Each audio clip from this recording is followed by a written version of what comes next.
Hey everybody, welcome back to Tim Travels. I'm Terry, your host. Interesting kind of news day in the trucking industry. I'll start with, I guess the most interesting thing to me, just because of the economic impact it could have. So Union Pacific Railroad announced that they were acquiring Norfolk Southern Railroad. And for those of you that don't keep score at home, what that means is that for the first time that I could recall, there would be a railroad, a freight railroad, that would have coast-to-coast trackage, its own trackage coast-to-coast. So don't be confused if, for instance, you were in, New York State and you saw some Union Pacific locomotives as part of a consist that pulling a train. And that's because that's the same reason you would see Norfolk Southern locomotives in like Gallup, New Mexico, is because a lot of times what'll happen is a train will be moving from the East Coast to the West Coast or vice versa, or from one company's area of operation to another, and all they do is they leave the engines on the train and put one of their own engines as the lead, and there's this sharing agreement. That's the same reason rail cars move around like they do, and that's been in place for years. So it's not surprising to see anybody's locomotives on somebody else's rail line. But this would create, Union Pacific's already I think the biggest railroad by track mileage in the world, but this would create an even bigger railroad. And what would that mean for the transportation industry, and in particular for trucking? One of the things that it would immediately address is the need for, or the ability to run coast to coast without, like they could set up a train in, say, I'll just pick, Harrisburg, Pennsylvania, where Norfolk Southern has a couple of rail yards. And that train could end up at UP's Colton Yard without ever changing anything. Like, wouldn't have to change the train designators. UP wouldn't have to, handle it at a yard where there's a crossover, say like in the Chicagoland area or Kansas City. It could just go from the East Coast to the West Coast.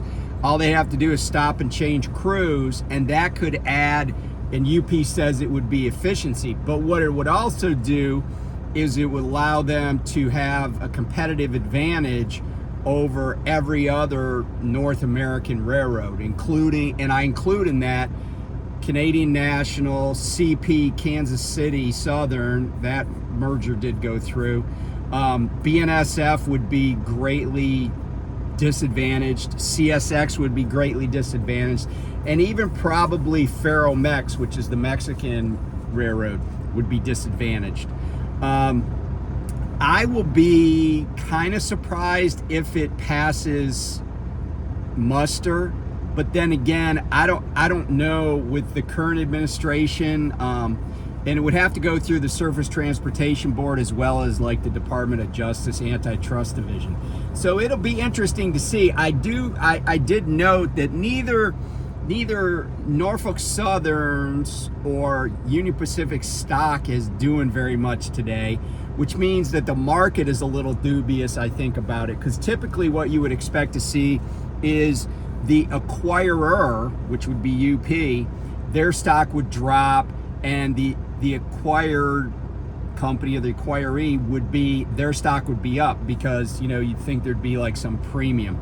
I don't know all the details of the deal, but it is a huge announcement. I mean, I've always wondered what would happen if they allowed those mergers, because it's definitely would be anti-competitive.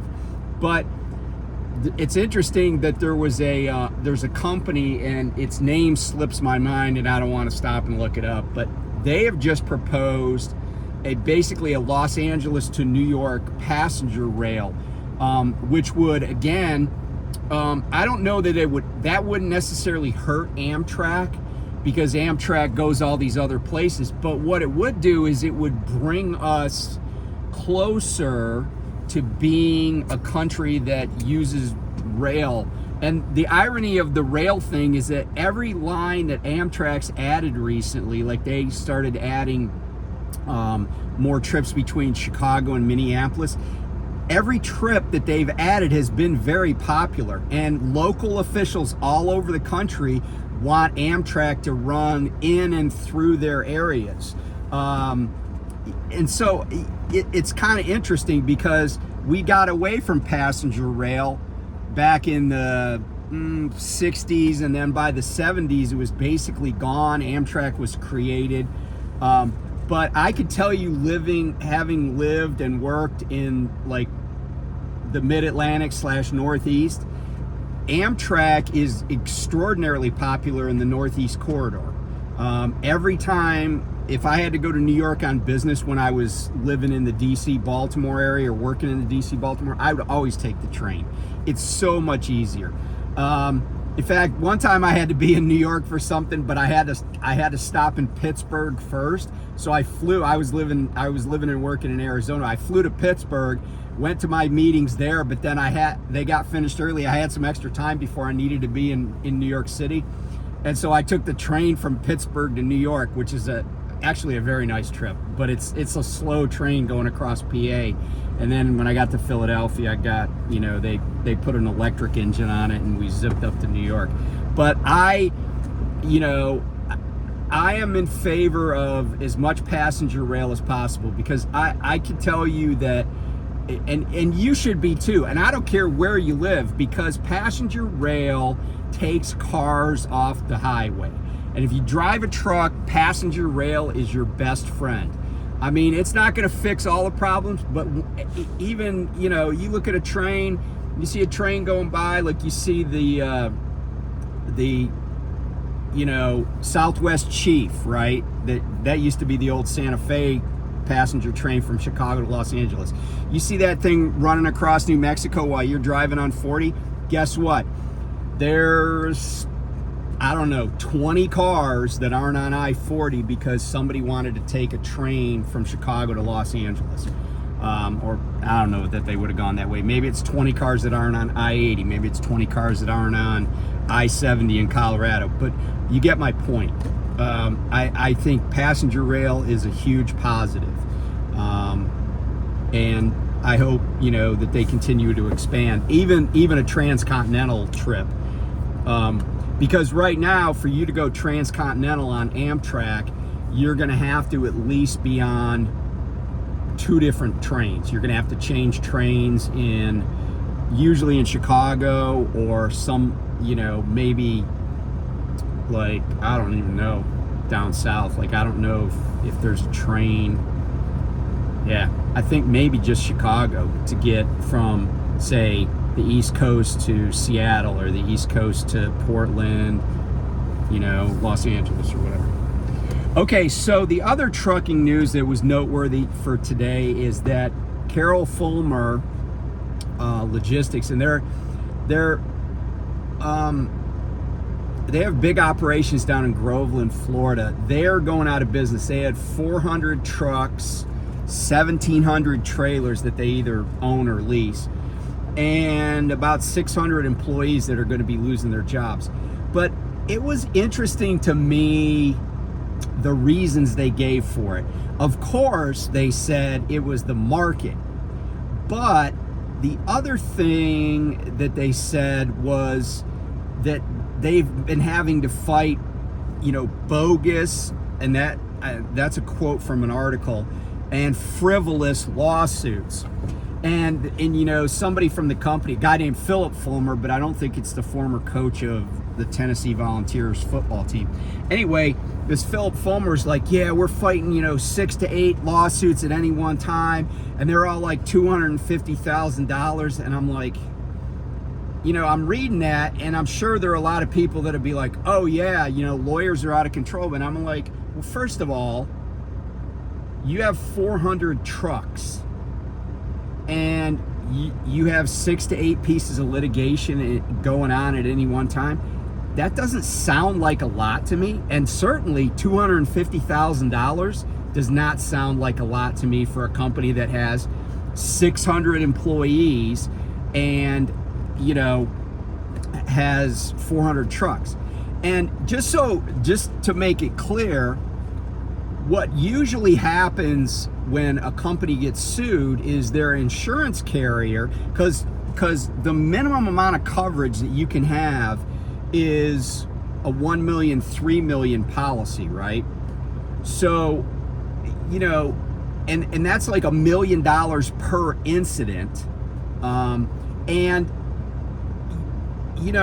Insurance companies will typically be like, oh, you got sued. You give the insurance company the lawsuit, and their lawyers, and this is part of what you pay the premiums for, their lawyers are like, okay, well, we don't think our client did anything wrong, our insured did anything wrong, but we'll settle it for whatever. And a $250,000 suit, those numbers are meaningless, right? You got to prove that you have those kinds of damages. So if you have a truck that runs into the back of somebody and crunches their car, and then they go to the chiropractor for a few weeks, and then they're like, oh, I want $250,000. The insurance company's going to be like, all right, you can have $10,000 or you can go to court. We can go to trial. We can have discovery. Because here's the thing. A plaintiff side attorney, right? Like a personal injury attorney, or what some people pejoratively refer to as an ambulance chaser. They're always ambulance chasers till you need a lawyer.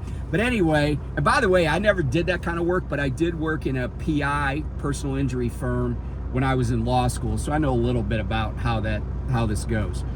But, those PI attorneys, they have to front all the costs because they take these cases on contingency, right? They front all the costs. Well, if you're like, oh, I'm going to sue you. Okay, well, now let's look at what it costs to sue somebody, even for $1 million, because the dollar amount's kind of insignificant usually. But I got to turn this AC up. Hopefully it doesn't get too loud. But what happens is you gather all the information, right? There's a cost to that for the law firm. Then you prepare a complaint. There's a cost for that. Preparing affidavits. Then getting service of process. There's a cost to that.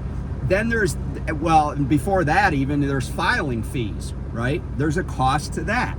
And then if you're like, okay, we're going to propound discovery, right? Well, discovery comes in 3 forms typically. Interrogatories, which have to be prepared. Those are written questions that have to be answered under oath. Request for production of documents, RFP, right? Request for production of documents, that's got to be prepared. There's a cost to preparing these papers that ask for this stuff. Then there are depositions, right? Oral interviews under oath.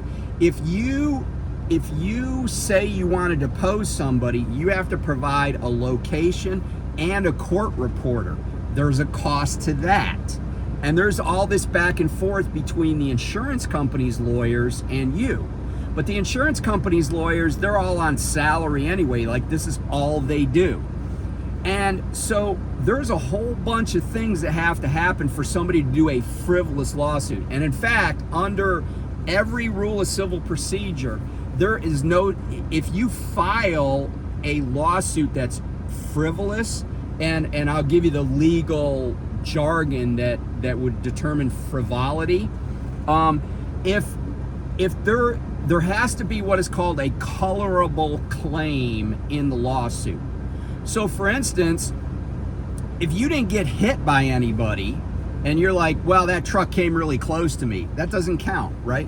But no lawyer that wants to keep their license is going to file a lawsuit that's not backed up by some facts. And is it a money grab? Sure, right? That's how the game is played.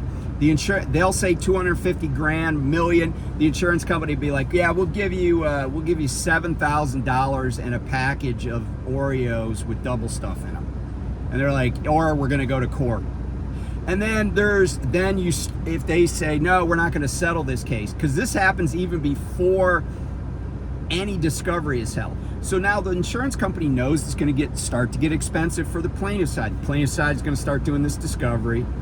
And then maybe at the end of discovery, if the insurance company's lawyers are like, man, maybe they do have a decent case, they'll make another offer. And usually it'll be substantially more. But let's say it was $1 million and their original offer is $7,000 in a package of Oreos.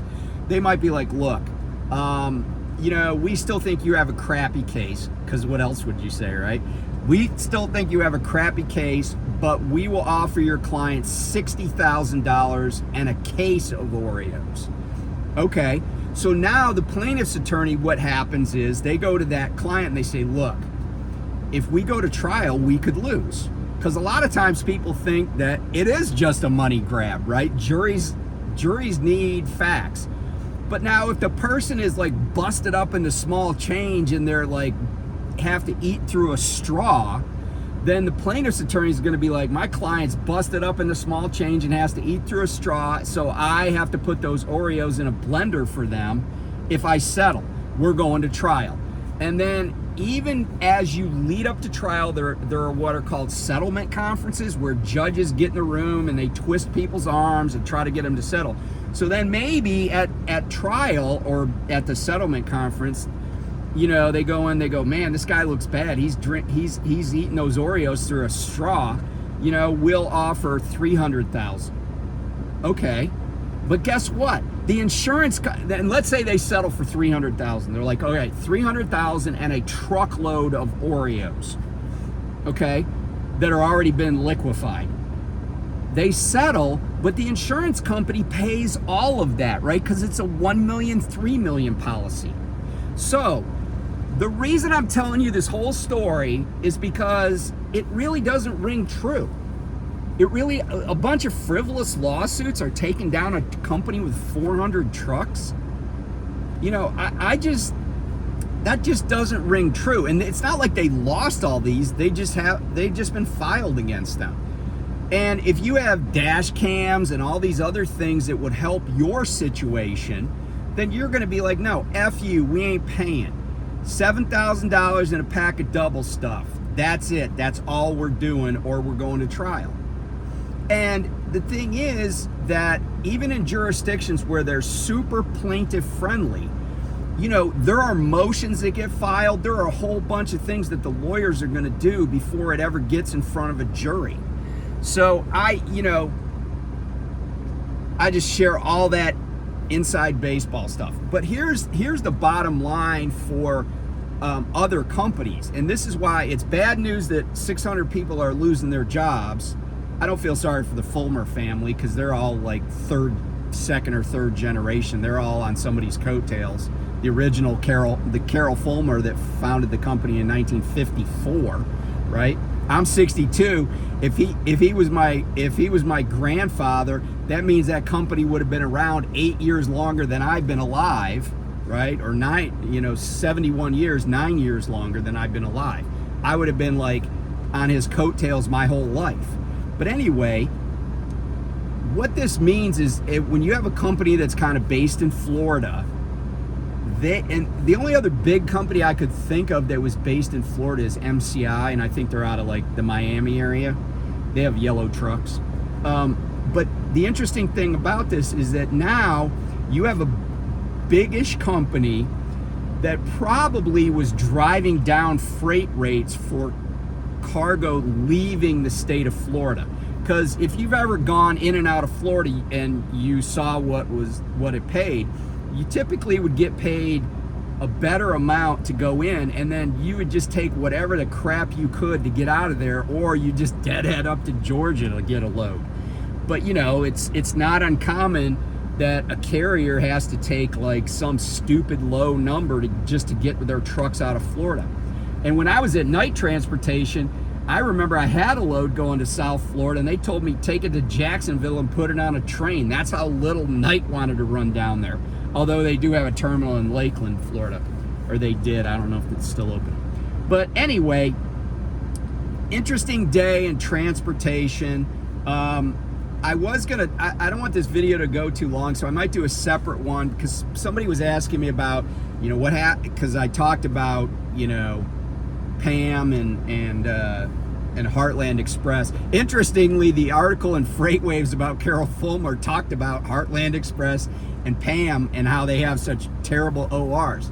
But I suspect that they're blaming it on lawsuits. That's kind of a red herring, I think. I would have to see the actual stuff, and I'm not going to go digging for it, but it just doesn't ring true. And because even companies that have that have engaged in bet the company litigation, like Marvin Keller lost an enormous verdict that they could have avoided if they and their lawyers had been smart. But they didn't go out of business. They just declared bankruptcy. I think that the Fulmer family just was like, all right, let's wrap this up. We're not making enough. Let's blame it on lawyers and move on with our lives. So if somebody has like good insight, not just like, oh, they said they had, I don't care what they say. If somebody has good insight, like they work at the courthouse or whatever, I'd be interested in hearing it, because like I said, to me it just doesn't ring true, knowing what I know about how hard it is to get to some enormous jury verdict, and what I know about insurance. So anyway, be safe, and I'll talk to you soon. Bye.